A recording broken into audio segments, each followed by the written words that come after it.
কিরম আছিল? এলা বুঝলেন কয় বছর আগে? 9 বছর না 2 বছর। কি 2 বছর? রাস্তা গিয়ে 2 বছর হইছে। দিন তাড়াতাড়ি চা খাওয়ালেন, আমরা ডিস্টার্ব করে দিয়ে যাই। ভাইয়া কিছু বলেন। এ দাদা, কিছু বলার নাই ভাই। এ দাদা, বৃষ্টির মধ্যে ভিডিও কিছু বলার আদা আছে? খাইতে খাওন। হ্যাঁ না আমরা ভিডিও করে আপনি কি হাফ প্যান্ট পরছেন? না হাফ প্যান্ট পরেন নাই? না একটা চিনি আমি ছাড়া খুলবো হাফ প্যান্ট। আপনি কি ড্রাইভার পরছেন?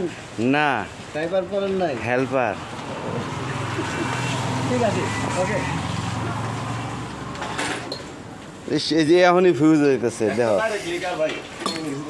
হ্যাঁ কইছি চিনি